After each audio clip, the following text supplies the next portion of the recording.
عالم برزخ یا قبر کی زندگی. دنیا، برزخ اور آخرت یہ تین مختلف عالم ہیں. برزخ انسانی زندگی کا وہ مرحلہ ہے جو دنیا اور آخرت کے درمیان ہے. عالم برزخ دراصل قبر ہی کی زندگی ہے. قبر آخرت کی پہلی منزل ہے.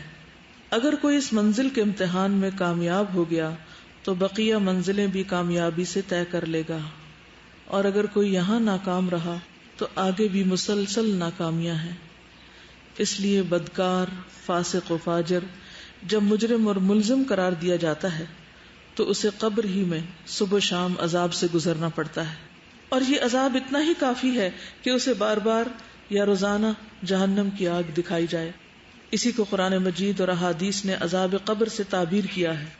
اور یہ دکھایا جانا اس لیے بڑا اہم ہے کہ آپ نے دیکھا ہوگا کہ بعض اوقات آپ کوئی خراب سا منظر دیکھ لیتے ہیں تو زندگی بھر نہیں بھولتے، اس کا آپ کے دل پر ایک گہرا اثر ہوتا ہے. تو بھلے انسان اس اصل جہنم میں نہ بھی پہنچے، لیکن اگر اس کو روز یہ بتایا جائے صبح و شام کہ یہ تمہارا ٹھکانہ ہے، اور جہنم پوری ہولناکیوں کے ساتھ اس کے سامنے ہو، تو کوئی عذاب نہ بھی ہو تو صرف یہ دکھایا جانا ہی بہت بڑا عذاب ہے. اسی کو قرآن مجید اور احادیث نے عذاب قبر سے تعبیر کیا ہے. آل فرعون کے بارے میں قرآن مجید کہتا ہے النار یعرضون علیہا غدوا وعشیا، سورۃ المؤمن 46. دوزخ کی آگ ہے جس کے سامنے یہ ہر صبح و شام لائے جاتے ہیں، جبکہ روز قیامت انہی کے لیے یہ حکم بھی ہوگا وَيَوْمَ تَقُومُ السَّاعَةُ أَدْخِلُوا آلَ فِرْعَوْنَ أَشَدَّ الْعَذَابِ، اور جس دن قیامت قائم ہوگی فرمان ہوگا کہ فرعونیوں کو سخت ترین عذاب میں ڈالو. عذاب قبر کے بارے میں ام المؤمنین حضرت عائشہ نے آپ سے دریافت کیا تو آپ نے فرمایا ہاں، عذاب قبر برحق ہے. بخاری کی روایت ہے یہ، یعنی اس پر ایمان لانا ضروری ہے. رسول اکرم صلی اللہ علیہ وسلم نہ صرف خود قبر کے عذاب سے پناہ مانگتے بلکہ صحابہ کرام کو بھی اس کی تلقین کرتے. ایک اور حدیث میں آپ نے فرمایا جب تم میں کوئی فوت ہوتا ہے تو اس کی قبر میں صبح و شام اس پر اس کی جگہ پیش کی جاتی ہے، یعنی اگر وہ جنتی ہے تو جنت، اور اگر جہنمی ہے تو جہنم اس کے سامنے پیش کی جاتی، اور کہا جاتا ہے یہ تیری اصل جگہ ہے جہاں قیامت والے دن اللہ تعالیٰ تجھے بھیجے گا. انس بیان کرتے ہیں کہ نبی اکرم صلی اللہ علیہ وسلم نے فرمایا اگر مجھے یہ ڈر نہ ہوتا کہ کہیں تم عذاب قبر کے خوف سے دفن کرنا ہی نہ چھوڑ دو تو میں ضرور دعا کرتا کہ اللہ تعالیٰ تمہیں عذاب قبر سنا دے، دکھانا تو دور کی بات سنا دے. ان روایات سے پتہ چلتا ہے کہ ہر مرنے والا اپنے اپنے اعمال کے مطابق نعمت یا عذاب سے گزرے گا، خواہ وہ مر کر قبر میں جائے یا کسی جانور درندے کی خوراک بن جائے، یا جل کر خاک ہو جائے، یا پانی میں ڈوب کے غرق ہو جائے. اللہ ہر طرح کا عذاب دینے پر قادر ہے. خواب میں اگر کوئی المناک منظر دیکھ لے تو کیا وہ سخت اذیت محسوس نہیں کرتا؟ مگر دیکھنے والا یہی سمجھتا ہے کہ یہ تو سویا ہوا ہے، اسے کیا علم کہ یہ خوابیدہ شخص کتنی تکلیف سے دوچار ہے. اسی طرح قبر میں مردے کو بٹھانا، منکر نکیر کا اس سے سوال کرنا، پسلیوں کا آپس میں مل جانا وغیرہ سب پر ایمان لانا ضروری ہے. براء ابن عازب بیان کرتے ہیں کہ نبی اکرم صلی اللہ علیہ وسلم نے فرمایا یہ آیت یثبت اللہ الذین آمنوا عذاب قبر کے بارے میں نازل ہوئی. میت سے پوچھا جاتا ہے تیرا رب کون ہے؟ وہ کہتا ہے اللہ میرا رب ہے اور محمد صلی اللہ علیہ وسلم میرے نبی ہیں. اللہ تعالیٰ کے اس ارشاد سے یہی مراد ہے کہ اللہ قول ثابت کے ذریعے صاحب ایمان کو دنیا کی زندگی اور آخرت میں ثابت رکھتا ہے. مسلم کتاب الجنہ. قبر کی کچھ اور تفصیلات آپ سے ذکر کروں گی اور اس کے بعد آگے انشاءاللہ بڑھیں گے. قبر کے بارے میں آپ نے کیا سن رکھا ہے؟ آپ کے ذہن میں کیا معلومات ہے اس کے بارے میں؟ کوئی بتائے گا؟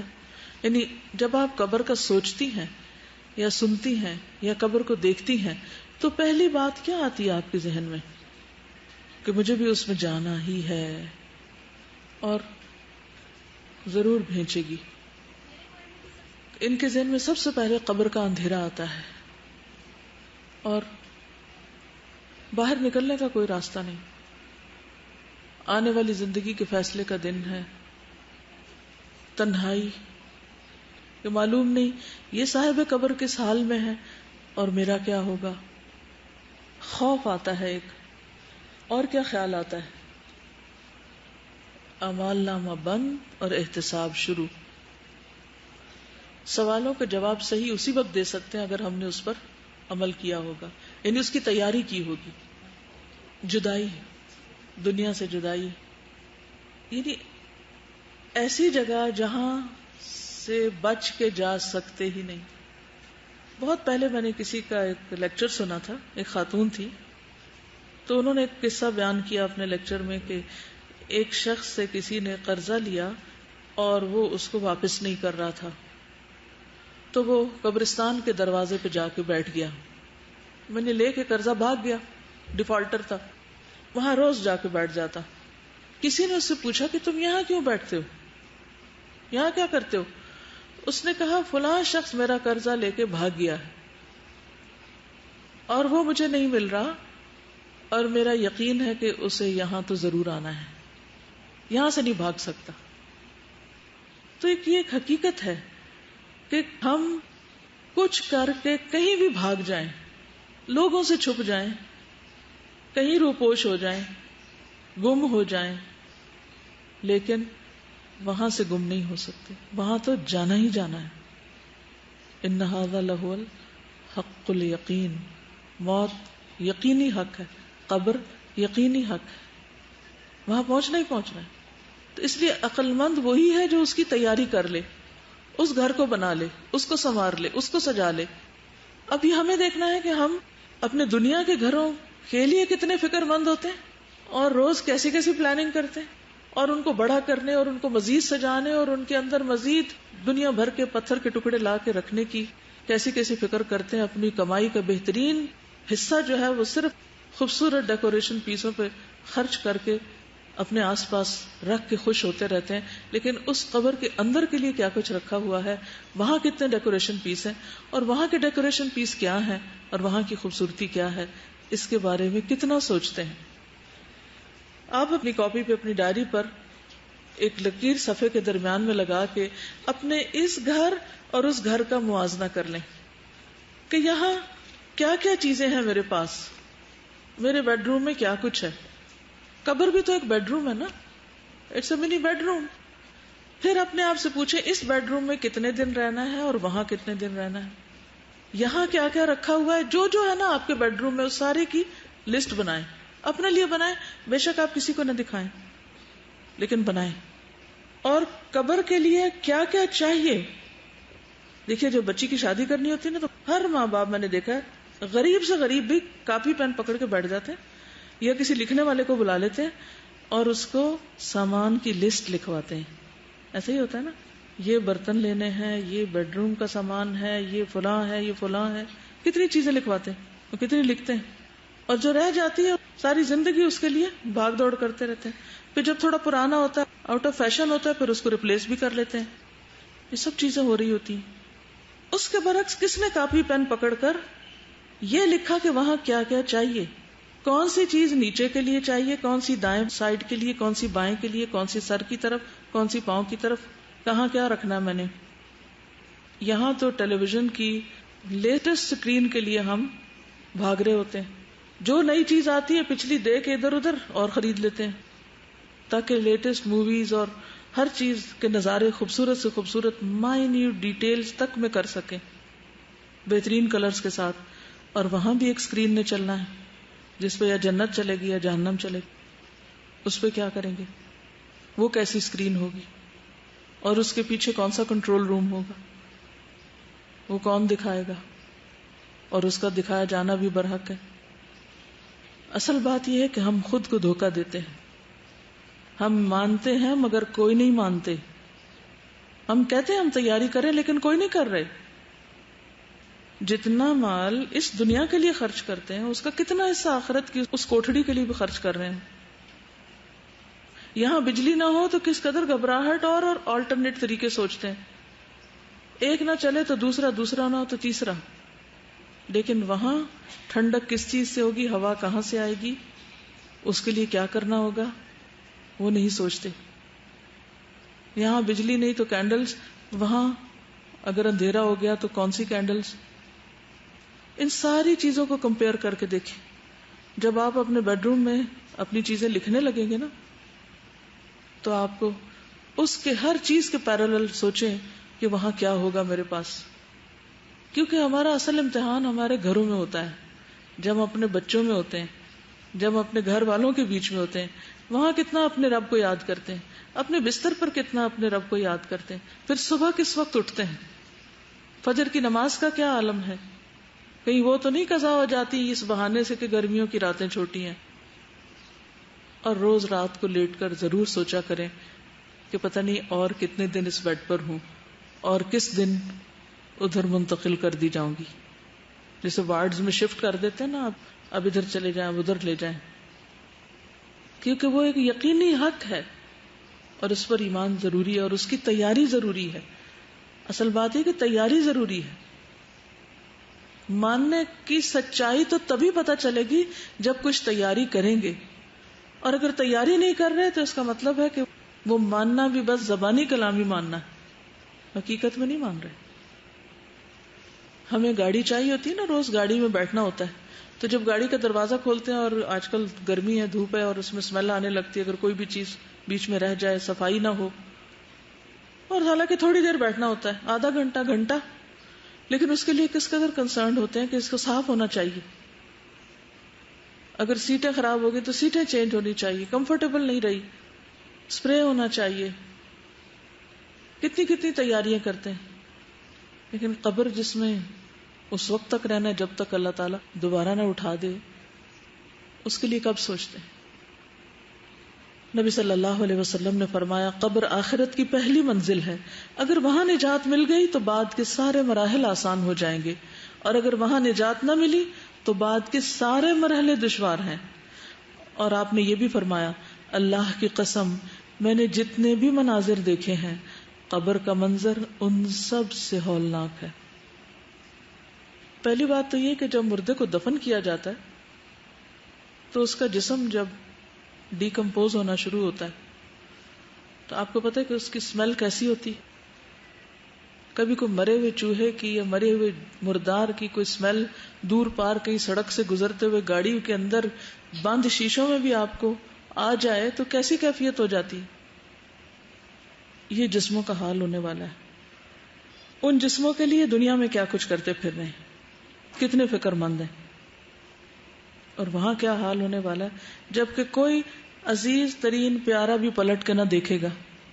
ابو لہب کے ساتھ کیا ہوا، اس کے اپنے بچوں نے اس کے ساتھ کیا کیا، کس طرح صرف لکڑیوں کے ساتھ دور سے گڑھا کھدوا کے حبشیوں سے اس کو دھکیل دیا اس میں، کیونکہ وہ نہ غسل نہ کفن نہ کچھ بھی نہیں، اور اس کے ساتھیوں کو قلیب کے کنویں میں پھینک دیا گیا. السلام علیکم.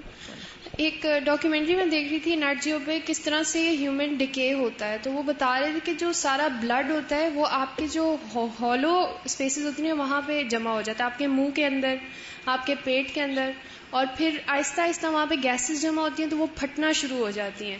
جو قبر سے آوازیں کہتے ہیں نا آتی ہیں، وہ اصل میں یہی ہوتی ہیں جب آپ کے اسٹمک کے اندر گیسز پھٹتی ہیں، آپ کے لنگس کی گیسز پھٹتی ہیں، اور بہت اس طرح سے آپ کی اسکن ڈکے ہونا شروع ہو جاتی ہے. بہت ہی وہ بری طرح سے ڈکے انسان ہوتا ہے. تو یہ اللہ کے رسول صلی اللہ علیہ وسلم قسم کھا کے فرما رہے ہیں کہ اللہ کی قسم میں نے جتنے مناظر دیکھے ہیں قبر کا منظر ان سب سے زیادہ ہولناک ہے. پھر یہ کہ ہر ایک کی قبر ایک بار بھینچی جائے گی. مسند احمد کی روایت ہے نبی صلی اللہ علیہ وسلم نے فرمایا قبر کو ایک مرتبہ بھینچا جاتا ہے، اگر کوئی شخص اس عمل سے بچ سکتا تو وہ سعد بن معاذ ہوتے.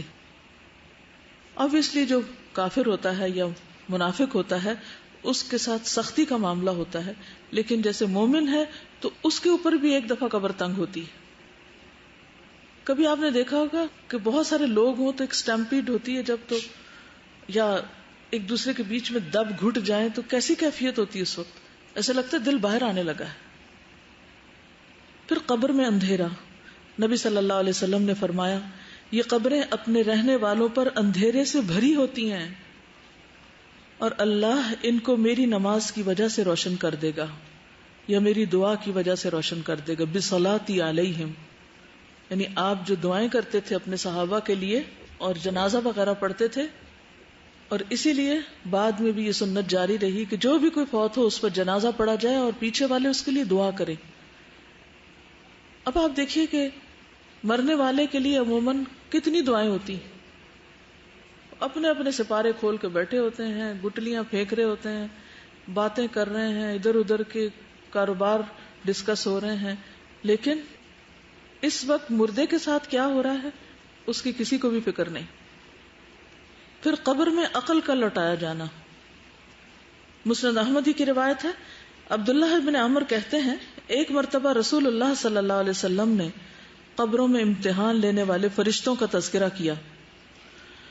عمر رضی اللہ عنہ کہنے لگے، اے اللہ کے رسول صلی اللہ علیہ وسلم، کیا اس وقت ہماری عقلیں لوٹا دی جائیں گی؟ یعنی ہم سینسز میں ہوں گے، ہمیں پتہ چلے گا کہ یہ کیا ہو رہا ہے؟ آپ نے فرمایا، ہاں بالکل آج کی طرح. جیسے آج ہم دیکھتے، سنتے، سمجھتے اور ہر چیز کو محسوس کرتے ہیں، اسی طرح وہاں بھی عقل لوٹائی جائے گی. اور اس کا لوٹایا جانا یا دوسرے لفظوں میں روح کا لوٹایا جانا اسی مقصد کے لیے. پھر صحابہ کرام جو تھے وہ قبر سے خوف کھاتے تھے، حالانکہ ان کے لیے کیا سرٹیفکیٹ جاری ہو چکا تھا، رضی اللہ عنہم ورضوا عنہ. حضرت عثمان رضی اللہ تعالیٰ عنہ کے بارے میں آتا ہے کہ جب وہ کسی قبر پہ رکتے تو اتنا روتے کہ داڑھی تر ہو جاتی. کسی نے ان سے پوچھا، جب آپ جنت اور جہنم کا تذکرہ کرتے ہیں تو تب تو نہیں روتے اور اس سے رو پڑتے ہیں؟ اللہ کے رسول صلی اللہ علیہ وسلم کے صحابی ہیں، آپ کی 2 بیٹیوں کے شوہر ہیں، خلیفہ ثالث ہیں، اور اللہ کی خشیت آپ دیکھیں. ہمیں کیوں نہیں نظر آتی؟ ہم کیوں اتنے سنگ دل ہیں؟ کیا ہم ان سے زیادہ نیک بن چکے؟ انہوں نے کہا، رسول اللہ صلی اللہ علیہ وسلم نے فرمایا، قبر آخرت کی پہلی منزل ہے، اگر وہاں سے نجات مل گئی تو بعد کے سارے مرحلے آسان ہو جائیں گے. عمرو بن العاص کہتے ہیں، جب میرا انتقال ہو جائے تو میرے جنازے کے ساتھ نہ کوئی رونے والی ہو نہ آگ ہو. یہ دور جاہلیت کا طریقہ تھا کہ جنازے پہ یہ 2 چیزیں ساتھ لے کے جاتے تھے، رونے والی عورتیں جو بین کرتی جاتی تھیں اور آگ بھی لے کے جاتے. جب تم مجھے دفن کر دو تو مجھ پر مٹی ڈال دینا، اس کے بعد میری قبر کے ارد گرد اتنی دیر ٹھہرنا جتنی دیر میں اونٹ ذبح کر کے اس کا گوشت تقسیم کیا جاتا ہے، تاکہ تمہارے قرب سے مجھے انس حاصل ہو اور میں دیکھ لوں کہ میں اپنے رب کے فرشتوں کو کیا جواب دیتا ہوں. یہ دراصل ان کے فکر کو ظاہر کرتا ہے کہ انہیں کتنی فکر تھی، حالانکہ باہر والے اندر والے کے لیے کچھ نہیں کر سکتے سوائے دعا کے، لیکن انہیں اتنا یقین تھا کہ حساب بھی ہوگا اور جواب بھی دینا ہوگا.